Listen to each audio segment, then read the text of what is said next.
Well, it's playoff time again here in New York City for the Knicks. Madison Square Garden will light up with the playoff lights and the crowd and everything that goes along, the pomp and circumstances with the NBA playoffs at the world's most famous arena, at the Mecca. And it's the Knicks and the Pistons, game one, Saturday, 6 p.m. And we'll get going, and hopefully, a long run for the Knicks, deep into the spring, maybe even into the early summer in June. But they got some big hurdles to get over before they get there. And then it starts with the Pistons. I don't think the Pistons are going to be too much of an issue for the Knicks. I think the people that are making it out to be like, oh, this is a bad matchup, and the Pistons have their number because they've won 3 out of 4 in the regular season. And listen, the Knicks are more talented. The Knicks are more experienced. The Knicks are a better team. The Knicks have the home court advantage. The Knicks have Madison Square Garden on their side. Let's not forget the Pistons won 14 games last year. This is a Knicks team that is now back-to-back 50 wins. They have a couple of the best players, top players in the league. The Pistons are young. I'm not trashing the Pistons. I'm not saying they're a bad team, but they're just not ready to come in to Madison Square Garden and win, 1 or 2 games at this place, which is what they're going to have to do if they want to somehow, shock the basketball world and take the Knicks down here in the first round. But now the playoffs technically get started today. Tonight you got the first 2 games of the play-in tournament. Then tomorrow night you got 2 more games, and then it concludes on Friday night. And when that's all done, there'll be 2 teams in each conference left standing, and they will fill out the 7 and 8 seeds in the respective conferences. And away we go on Saturday. Knicks get that game at 6 o'clock. It's kind of a twilight game. I think it's the second game of a triple-header. I believe it's going to be on ABC. I'm not positive yet as far as the television network. I think it's also on MSG network here. But listen, we're going to preview the whole series. We're going to give you everything Knicks. We're going to dive into this Knicks Pistons series. We're going to tell you what to expect going forward after this, because both me and our guest today, feel like it's going to be rather easy. 5 games. 5 games is what I'm saying. I think the Knicks are going to make short work of the Pistons. I think this whole physicality thing, this is not the Pistons of the early 90s. This is not, Chauncey Billups and Rasheed Wallace and Dennis Rodman and those guys. It's just not. They're a young team. They're a talented team. They might steal a game, but as far as winning 4 out of 7, I just don't see it. But we'll get into all that with our guest. Yesterday I sat down with Dexter Henry, good friend of the show, 3rd time on the show. I've been on his show. I was on his show with SNY, talking Mets. And he works for the New York Post. You know him on WFAN. He does the 2020 Flash. You know him from New York Got Game, which is one of the best New York Knicks podcasts out there. And if you haven't checked it out yet, make sure you get to it. Check it out. We'll put a link in the description for that. And he's just an all-around good guy. We love him. And here's we sat down yesterday. We talked some Knicks. And here's our conversation. We'll look for you on the other side. Everybody, we like to talk some Knicks. Our guest, you know him from New York Post Online Sports. He's the anchor guy. He's on one of the better New York Knicks podcasts, I guess it would be, or content is New York Got Game. He does the updates for WFAN. He's even doing volleyball play-by-play these days, right? Yeah. He's doing it all. My friend, Dexter Henry. Dexter, what's up, man? How you been? What's up, Bob, man? Good to be back. I think this is my 3rd time on the show. I think so. The only person that got you beat, I think, is Bob Usler. Oh, the great Bob Usler. Oh, yeah. You can't beat Bob Usler. But don't even try, right? Everybody's second when it comes to Bob Usler. Yeah. I'm not even going to try or compete. That's a legend right there. So we salute to the legend. Of course, he's the best. He's the best. Now, before we start with the Knicks and this team and this playoff run and everything that goes along with that, I know last time you were here, you were talking about your interview with Walt Clyde Frazier. I watched it. Yeah. I wanted to suggest everybody watch it. And I know I could tell they were doing it, that you enjoyed it and you loved it. Tell us what that was like, what it was like meeting Walt Clyde, like having actually a sit down and being able to, have an interview with him. Go over that with us. Yeah, so it's not like I hadn't met Walt before. Like we had that was actually that was my 2nd time interviewing him. For the other times it was virtual. No, it's different. It's different. And since that time, I actually interviewed him once in person, but it was a quick thing for social media. So, I'll see him at games sometimes, and he always says hi and always tells me to keep up the good work. Clyde is a great guy, but to be able to sit down with him and the Knicks to give us some time, we had the idea at the Post. It had been brought up to me, hey, it's his 80th birthday. We did a lot of coverage around that, and they wanted me to do a sit-down interview with him. So I reached out to the Knicks, and they were gracious enough. Clyde wanted to make it happen. Actually, Clyde, to give Clyde all the credit, I asked to do it, and Clyde said, I said, hey, we could do this virtually. And Clyde was like, no, he wanted to do it in person. Oh, wow. He wanted to do the sit-down.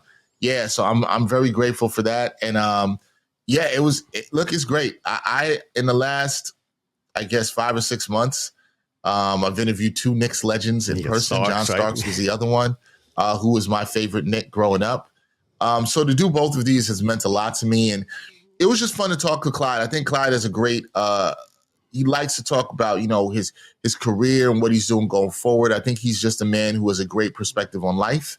He keeps himself sharp, obviously, with basketball, his fashion. We talked a little bit about that, what he thinks his Knicks team could do. So it's a fun interview. If you haven't seen it, go check it out. It's up on New York Post Sports YouTube channel. It was a short one. Wish we had a little more time, but Clyde was gracious enough to give me time, man, and sit down with me. And we are, what I'll say is, and I said it in the interview, we are all blessed to have experienced Clyde as a broadcaster. And for those who are even older than me, to have seen him as a player. So, he's arguably the greatest Knick of all time. And he's a great man and great person. And I'm blessed to have had the opportunity. Not too many people have had to sit down and interview him one-on-one. No, he's one of the all-time greats. And like you said, maybe one of the best Knicks of all, maybe the best Knick ever of all time. And absolutely. Listen, go check it out for yourselves, guys. It's a good interview. It's not that long. It's not going to take up an afternoon or anything. And I had called you. I said, it's like Bob Uecker. You can't beat Bob Uecker. You were the poor man's Walt Clyde Frazier. That's a Walt Clyde Frazier. Because you got some style to you. You got some style to you. I said, Clyde said this to me, I think it was last year during the playoffs. He liked something I was wearing, and he said, I said, oh, man, I'm just trying to be like you. And he's like, yeah. I said, you're the best dressed person in New York. And he's like, well, you could be the second best dressed sports broadcaster. And I said, I have no problem being number 2 behind you, sir. I am fine with that. You get my wife. I think it was my wife that said, she's like, you know what? I like the hoodie with the suit. I'm like, yeah, but nobody can pull. I can pull that off, and not many people can pull it. She goes, I like it. Everybody tells me they can't. I told you that when you came in studio with me, Bob. Everybody says to me they can't pull it off. I'm like, I think you can pull it off. I'm wearing it next time. Then I'm wearing next time I'm in that studio with you. I'm coming in with it. My nice suit. I think or what? It's you can only do it with certain blazers and certain looks. Sometimes I'll wear like something you're wearing, like a solid V-neck tee. I'll do that with a blazer. It's a look. Somebody on Twitter has called me like Hoodie Henry for doing that. So I like it. It's a look I like. Yeah, no, it's good. I go with it. A reach for me is what I wore when I was in studio with you. I went with the V-neck and you know what? I actually liked it. I think it's like I like the look for you, Bob. I liked it. Yeah, listen. I look good. I make anything look good. I try to. At least I'm just glad I have my hair still. That's what it's basically. You still got it, man. You still got it. I do still got it. Now the Knicks. Listen, they're not burning up the place coming into these playoffs. Yesterday, you could throw yesterday out. They sat everybody out. The day before, a couple days before, they played Cleveland, which they can't beat anybody that's better than them, and they had a huge lead, fan appreciation night, the whole 9, and they blew that lead. What do you see the Knicks coming into these playoffs? They're not playing their best. They lost to Detroit. They got Detroit to the 3 seed. What about the Knicks coming into the playoffs?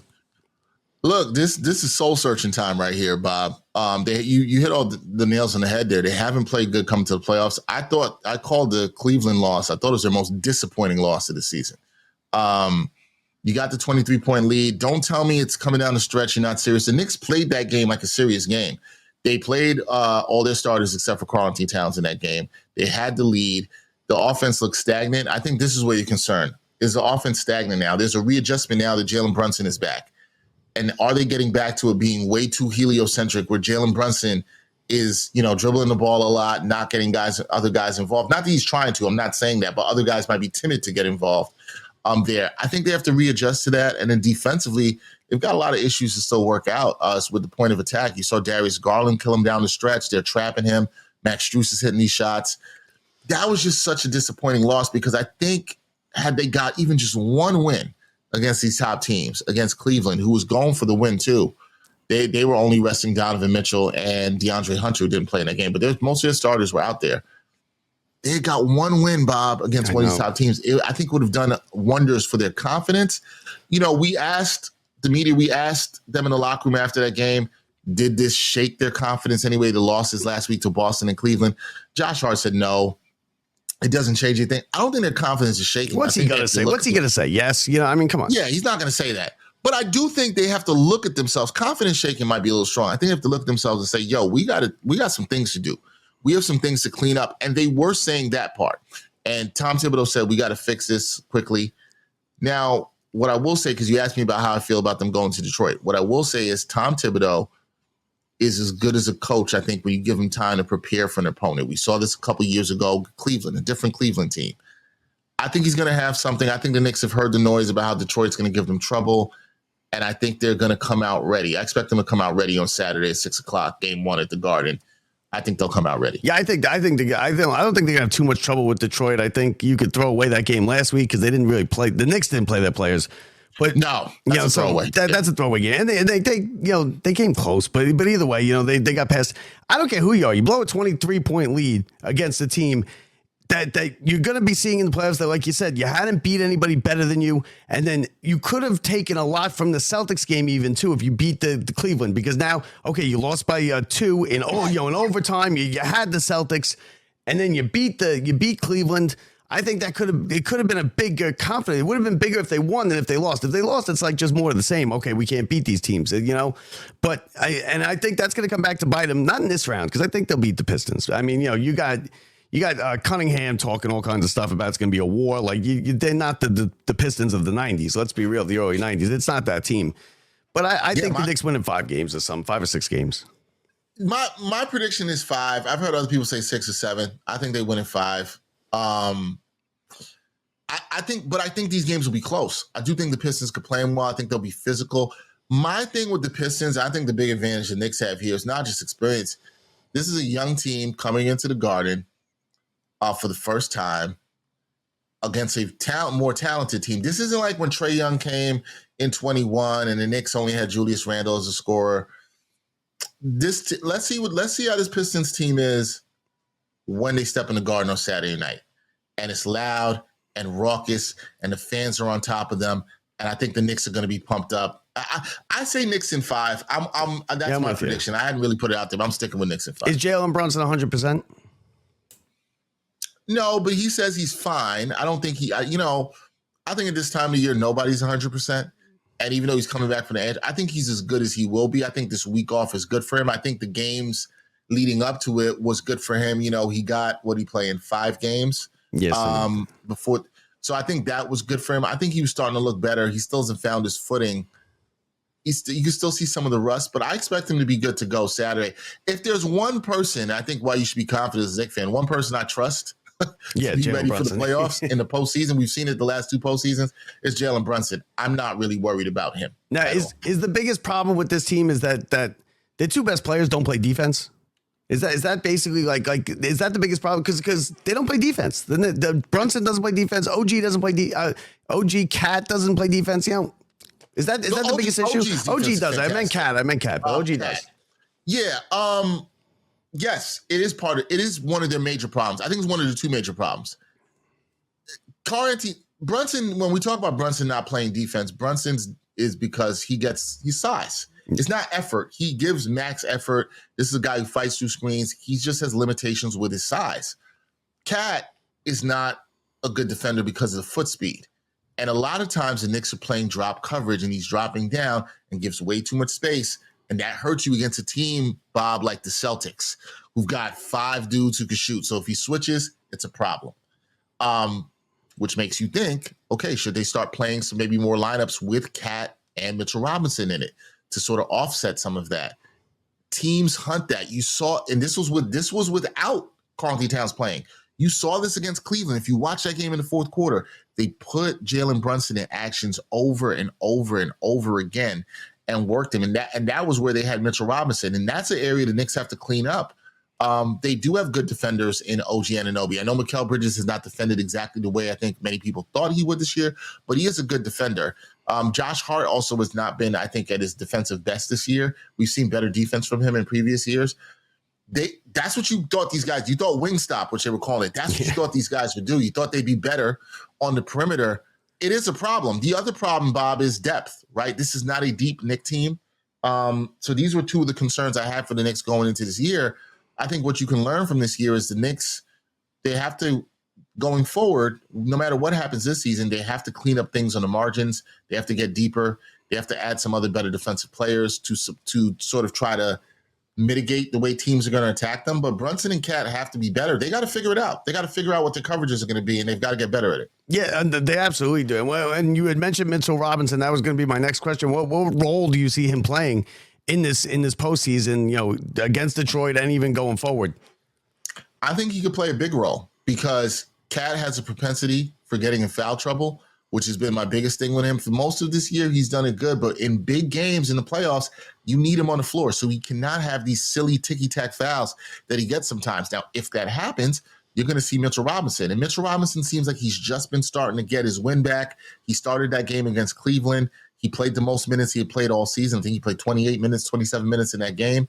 So he's a guy you can rely on. What I wonder if Tom Thibodeau is going to do, Bob, is he going to start showing a little bit more of the two big lineup? He did it in a couple of games. Did a couple games on the West Coast road trip. He's only shown it his hand a couple of times here and there. He did a little bit against Boston, against Phoenix last week. But for small spurts, I wonder against a team like Detroit if he does it a little bit more in this series. I think he could. So I think if you're Mitchell Robinson, expect Mitchell Robinson. Can he give you 15 to 20 minutes a night? He may have to give you more if Cat gets in foul trouble. But we know what he could do defensively, and we know what he could do on the glass. We've seen him active, and I think his wind is starting to get up. He says he feels good. So Mitchell Robinson, I expect him to have a big role. Yeah, and I think he does, and I think he does, and I think Cat's important. But I think the Knicks go as Jalen Brunson goes, right? So if he's playing well and he's confident and he's distributing the ball and the Knicks are moving the ball around, they'll be okay. Because let's be real, the Knicks are as talented as anybody.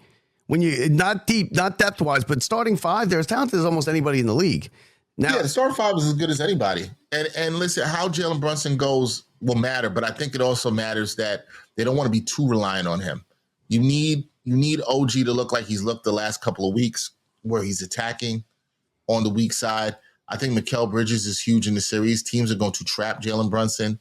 Can he be that release guy that is a secondary creator? This to me is a big series for Mikal Bridges. Yes. It also is, this might actually be a time for Mikal Bridges where, because of how good he is as a mid-range shooter, that part of the court is generally more open in the playoffs. And this might be a time for him to cook offensively. I think Bridges can have a really good series in this if he's got his focus. I think he can have a really good series. I think he's a big X factor for the Knicks.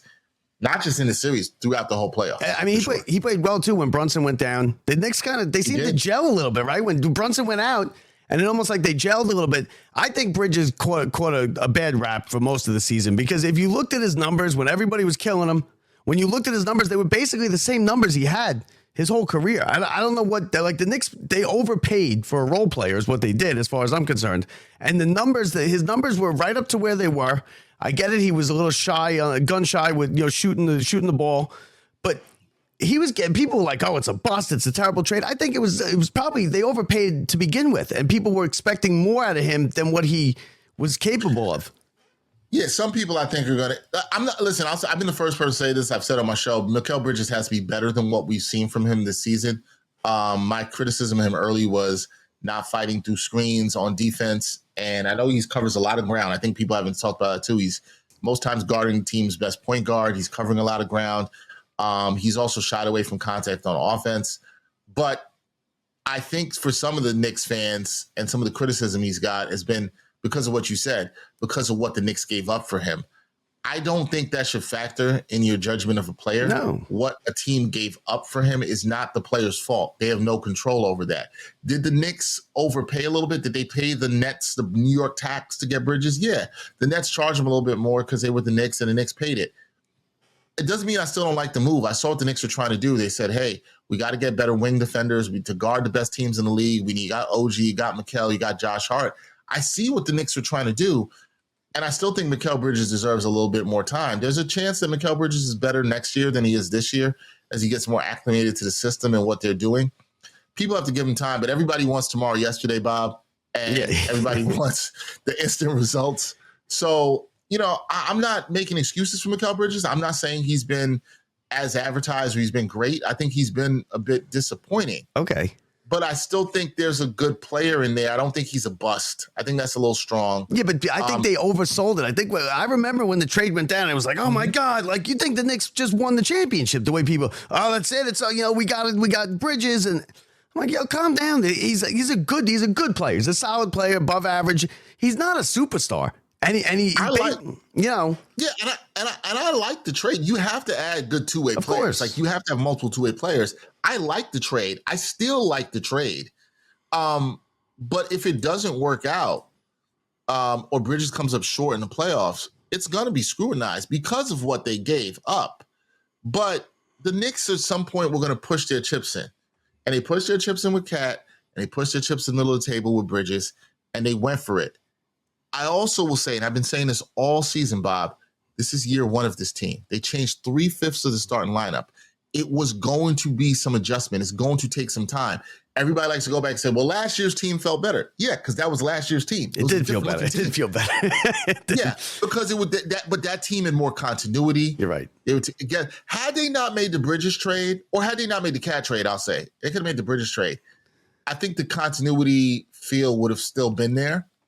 They changed two guys out the starting lineup. Yeah.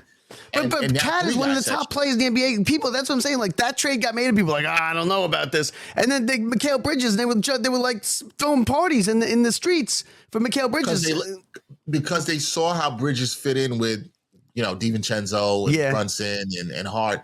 I think that was people's excitement. And then when the Cat trade came, and you realize like, oh, we have two other starters going out, and we're losing a little depth. It did change the dynamic of the team. And I said from the jump, this team was going to struggle a bit defensively. I know they finished 12th in defense. But they got a little bit better as the year went on. And they were going to be good. I knew the offense was going to be good. They won 51 games. Offense. 51 games, nothing to cry about. Nothing to sneeze at. The problem is the Knicks are at this point now where it's like, fans are like, we've seen the progression the last couple of years, back-to-back 51 seasons, first time since 1995, most wins since 2013 this year. Now fans are like, what's next? You got to take that step. You got to get past the second round, and I don't know how they do it. I don't know if they do it this year. I'll keep saying this. I think there's a better chance that they're better next year than they are this year with some continuity. I just think what fans sometimes don't value is continuity matters a lot, especially in basketball. And you look at what Cleveland's done. That core's been together for about 4 years. They went through their ups and downs. The Celtics have been together 5 or 6 years. This is now a new iteration of this Knicks team. So you got to give them their time to grow together and see if they can do it. It wasn't going to happen in the season. I know if they lose if they lose in the second round, Bob, and they lose in 6 or 7 games and it's a hard-fought series against the Celtics, I don't think it's a failure. Now, if they happen to lose to the Pistons, absolutely a failure. Is Thibodeau's job on the line with the Pistons? Yeah, if they lost to the Pistons? Yeah. I think so. I agree with that. I mean, because at the Knicks, you got to evaluate everything. You got to say, we put this talented team together. I got to at least think they get out the first round. If Thibodeau loses to Boston and they're right there, clawing with them in every game, I don't think there's any shame in that. I think the front office will look at that and say, hey, we're close. What can we tweak on the margins to get us over the top? But I think if they lose to the Pistons, you had a home court advantage. You won 51 games. No disrespect to the Pistons. No, you can't lose to the Pistons. Team. You can't lose the series. No, I agree. And the Knicks, they're the third seed. They had a good, like you said, they had a good year. And last year they would have won that game 7, except the whole thing fell apart in game injuries. 7 with the injuries, and it just fell apart. They would have been in. They would have beat that Pacers team. They were better than the Pacers, and they would have won. Give the Pacers credit, but they would have won that game. I think at home, the Garden. It just kind of everything broke the wrong way. And now it's going to be a third straight. Is it a third straight year? A third straight year. Let's say if they don't get out of the second round, 3 straight years not getting out of the second round, and like you said, it's a new team, but the fans are getting frustrated. You can feel that they're getting frustrated. I don't think there's as much excitement around this team going into the playoffs as there was last year. I just don't think, and it's $300 to get in the building, so that's cheaper too. Yeah, you can feel the difference among the fan base, and it's like I get it because it comes with expectations. And I know some people are going to say, like you said, it's 3 straight years they lost in the second round. I tend to think because you changed the group, you got to look at it a little bit differently. But I understand where fans are coming from. And they're going to hear other fans say, I've been waiting since blah, blah, blah, whenever to see the Knicks win the championship. And I'm like, I get that. But how long you've been waiting to see a team win a championship is not really reflective of the current team and the current regime. You're right. There's so many other regimes that came before that and mistakes they made and things they didn't. You got to look at what this regime has done. I think they've done a good job. Now, these 2 trades that they made this past offseason is really, whether it works out or not this year, but I think over the course of this time this core has is going to be their indictment. If Bridges is not better, it's going to be a stain on Leon Rose's record. If Cat can't stay on the floor or rise to the occasion in the playoffs, it's going to be a stain on the record. They went all in. At some point as a team building, you have to go all in. They chose these guys to go all in with. I don't think the story's told in one season. You just got to give them some more time to develop. I agree. And you know, I don't think you can get on Rose and the rest of that front office and stuff because they've done nothing wrong. As far maybe the Bridges trade, maybe they overpaid, but they haven't had a misstep yet as far as putting this thing together. Let's be real. They if they lose to Boston, Boston's one of they're champions, and when you win the championship, you tend to be better the next year. I don't know what it is. But it's like kind of like you have an aura about you going when you win a championship the next year, and the Celtics have that. They don't care if they finished behind the Cavs. They're a better team. Yeah, they know they can win anywhere. They've been through it before. That team has been through a lot of wars. Jalen Brown, Jason Tatum, Al Horford, those guys have been through. So you got to respect that they're a championship team, and I just think there's levels to becoming a champion. And like I said, but I get it. It's New York. Everybody wants tomorrow yesterday. And you gotta sometimes I don't want us to get all Sixers here, but sometimes you gotta enjoy the process as it's going. And the changes I think in the process are uncomfortable for people because last year's team, you knew what they were. They were gritty, they were good offensive rebounding. But I think what the front office did was I think they looked at last year's team and they said, what's the ceiling for this team? They weren't winning a title. Right. Is this team winning a title? Does it have enough top-end talent to do it? And I think they looked at that and said no. And does it have enough versatility to help support Jalen Brunson? And I think they said no. And I think they were right about that. Now, are there some step backs for them defensively, especially when you get a player like Cat? Yes. But I think there's ways you can figure that out. Again, it doesn't have to all happen in year one of this team. And the other thing I think that sometimes happens is we think development and progress is always linear. And it's not always linear, Bob. Sometimes you might take a step back or a little bit of a regression in 1 year to then get forward. Again, I understand nobody wants to hear that, but that's how it is in sports. Yeah. Look at the Celtics. How many conference finals did they get to before they finally broke through? You're right. And so fans, listen, fan is short for fanatic, and fanatic is by definition a little loony, right? Because they're not looking. A lot of these fans aren't looking at it as first year of this new team. Oh, this is the 3rd year now.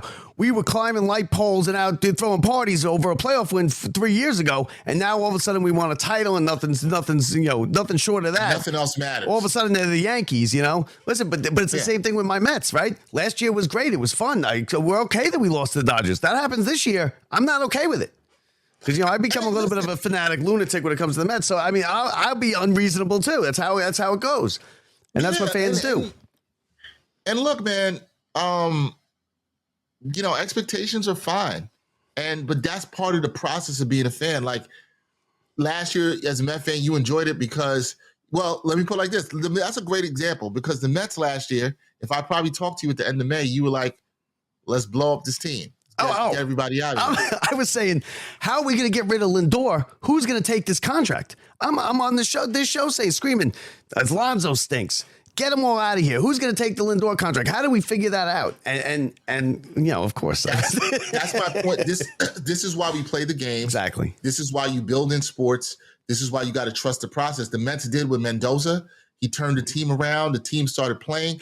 I don't even think last year's Mets team is as talented as this year's Mets team. Not even close. To go to baseball. Right. But now you're right. There are more expectations on the Mets. They get Juan Soto. People expect more. And the Mets are off to a good start. They've won 10 of their first 15 games, all this stuff. But you don't know how things could change. You got to give time and let things develop. But everybody, they want it. Now, you're right. Now the Mets fan is like, World Series of bust. Yeah, well, yeah, forget it. I already took off for the parade, November 3rd. You know what I mean? But you know what? Yeah, no, I'm not like that. I'm not like that because that's everything I hate about the Yankee fans. But you say enjoy the process, and you're right. Fans will enjoy the process. They'll enjoy the process when they look back on it after they win. Because during the process, it's nothing but bitching and moaning, and you know that. You know how it is. That's what it is. Yeah, I just what I'm saying too is like it's not even just for sports. It's about life, man. Like you gotta try to enjoy the journey. The journey. Yeah, like even when we're all sports fans and root for teams. Even when you see it, you're like, man, I think what people enjoy more is like I get it. It's more fun when you don't expect it. I understand that part of it, right? Like the Mets ride last year for the Mets fan is like, listen, if somebody would have told you in May you would get to Game 6 of the NLCS, you'd have been like, you're out of your mind. And you enjoyed the ride, right? Yeah, it was great. It was great. Most fun I've had as an adult watching the Mets. But the thing I say to people is even when your team gets talent and you expect them to win, you still got to try to enjoy that because do you remember what it was like when you weren't? If you're a Knicks fan, do you remember what 2017 was like or 2018? 25 years. They went 25 years with nothing. Nothing. That's what I'm saying. Would you want to go back? You would rather have the expectations and the pressure now where we're talking about you can't lose to the Pistons than you couldn't even get into the bubble in 2020. No, they couldn't get it. The Knicks, right? Knicks were terrible. Knicks were laughing stock. And I think I even say that because the Knicks are good now, this generation that was coming into college is probably why St. John's is better because now these kids, they had never seen what the Garden was. They don't know what the Garden playoff basketball was like. They've seen it now the last couple of years. Now when they go in, St. John's goes into these kids' living room or into the other school now to poach these players, and they're like, listen, you can play in this at the Garden. The Garden's something different. The Garden was nothing special to these kids. The Garden was the Knicks. The Knicks were the laughing stock. I think it's a good point. I think seeing the Knicks and the Garden rocking the last couple of years, I think that matters for St. John's and recruitment. And that's a huge reason why Coach Pitino with St. John's is pushing to have more Garden games because he knows that's a huge selling point. Of course, especially when they're filling the building. You're right. But when you look at the previous maybe couple of decades, it's not that people like to play at Madison Square Garden and you had great performances, Big East tournament, Kemba Walker, all that stuff. They didn't see it like it. It didn't have that feeling. It wasn't the world's most famous arena to those guys. I'll tell you that. Right. It does. And I get it because those guys that, if you're my age and you grew up watching Knicks in the 90s when the Garden was rocking. We saw it. You knew what that meant. Exactly. Yeah. With the Knicks and the Rangers, you knew what it meant. And so now kids are seeing that just from the last, that's a good point, just from the last 4 to 5 years where the Garden's been rocking in the playoffs. Yeah. They know now.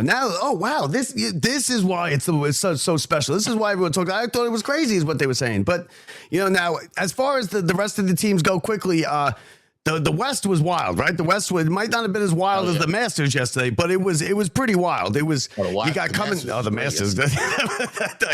Listen, the process with Rory, I don't want to deal with that. That process is too much for me. Missing 2-foot putts and stuff all over the. Don't even get me started with that. But you had the Golden State lost in overtime to the Clippers. They are now in the play-in. Is Curry? Does he have a chance here? Because is it everybody and then the Thunder? Is the Thunder going to win, but everybody else is kind of close to each other? Is that kind of how you see the West? I kind of like how things might have broken for the Warriors because if they win in the play-in tournament and they play Memphis on Tuesday night, if they win that game, they would then play the Rockets, who are the 2 seed. And the Rockets are a really good team, young team. And I love what Ime Udoka's done there. They defend, but I don't know how much I trust them to score. They don't have a guy I'm like, you can give the ball to and really trust. I love Amen Thompson. He's a great young player coming up. I think he's probably the best player. But I don't know if they're there yet. I can see the Warriors knocking them off. And they would avoid the Thunder until the conference finals. There's also a possibility we could see Warriors-Lakers, which I'm sure the league would love. Oh, they love it. In the second round. What do you think of the Lakers? You like the Lakers? Do you like the way the trades worked and everything like that? Anybody knows me. I'm a huge Luka Doncic fan. He's a little loopy though. He's a little loopy, right? He doesn't care. he can be fat and still play when you're 25. When you're 35, like we know, when he gets a little bit older, you can't. I think the conditioning stuff with him, he's got to get better at that. And I actually think him being on the Lakers, being around LeBron's going to talk to him about that. Like, you want to be the leader in the face of this franchise going forward. You know, LeBron is all about taking care of his body. So I think some of that is going to rub off on Luka. I think it's good for Luka. And I think the Lakers, obviously, the Lakers, they got their next generational star. I like their team. I think JJ Redick's a good coach. I think they are a good, competent big man away from being better because it would help their defense. I don't trust them as much defensively. I love Austin Reeves. I like the team, because I think Luka is helping LeBron at the end of his career because LeBron doesn't have to handle the ball as much. He looks fresher in fourth quarters. It helps him on the other end. LeBron's still amazing for what he's doing at 40. It's amazing. It's better than Tom Brady, I think. Yeah, but Luka being there to now be the point guard, and LeBron doesn't have to have those. And we got to give LeBron credit. LeBron has ceded those responsibilities, saying, "Hey, he's not dumb. LeBron's not dumb. He knows what he's doing. He knows what he's doing. He knows how to extend his career."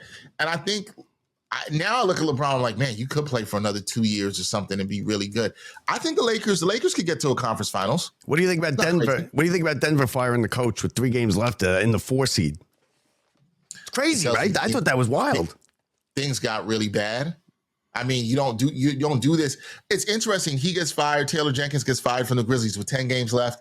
These coaches in these organizations, I think if things are sour and they don't know where their team is, they're going to say, hey, well, let's get a guy in here. Let's see what he is, how he handles the playoffs and looks at it. Now we'll see where Dave Adelman, how he handles it. They did win their last 3 games to get into the 4 seed. They play the Clippers. Yeah, I think they can beat the Clippers. That's going to be a good series. I think that's going to be a fantastic series too. I just think that's going to be a great series. Yeah. I can see that going 7. Yeah, absolutely. I'm really excited for that series. So Knicks, so you got what? Knicks in 5? Knicks in 5. Knicks in 5. That's what I got too. I think the next series, and then we'll see what they can do. And there might not be a big buzz now, but they get past. They somehow find a way to beat the Celtics, and you're going to see, and it'll get going this week at the Garden. The Garden's going to be rocking on Saturday night. And in game 2, it's gonna be rocking. Don't worry about that. And we after they beat the Pistons, we'll have you on to talk about the Celtics series. Just you know how to reach me, Bob. Always, I'll be here. Always. Dexter Henry, everybody. Thanks for coming on, Dexter. Thanks for giving me a couple minutes. Thank you, man. Appreciate Always. it. How about that? Thank you. Dexter Henry from the New York Post, from WFAN. And listen, we got into a lot of good stuff there. He's with me on the 5 games that the Knicks aren't going to have too much of a trouble with Detroit, but the trouble's going to come right after it, and it's going to come early, and it's going to come when the Boston Celtics, the former champions, and that is not going to be easy. And I don't know how the Knicks get past that. I really don't. I mean, they're 0-10 against the top 3 teams in the league this year. They had a chance last time about a week and a half ago against the Celtics, then they blew a 23-point lead against Cleveland. Listen, I don't know if the Knicks are good enough to get past Boston, but you get there, hope the ball bounces your way, hope you get a break, hit a couple shots, and you never know, right? It's the NBA playoffs. Anything can happen. So we want to thank Dexter Henry for coming on, giving us a couple minutes. He's our Knicks guy here. Always gives us, always is gracious with his time, comes on anytime we ask, gives us great stuff with the Knicks. And check out his podcast and his shows and all his content with the New York Post, as far as the rapid rundown and all that stuff. So thank you to Dexter Henry. Knicks, Pistons, game 1, 6 o'clock on Saturday. The play-in tournaments get going tonight. So if you're hungry for some playoff basketball, there'll be some on tonight. Early game and a late game, both tonight and tomorrow. And then it finishes up on Friday, and then we get going with round 1 of the NBA playoffs. And hopefully the Knicks get a deep run into spring, maybe even into June and early summer. So don't forget, rate, review, and subscribe.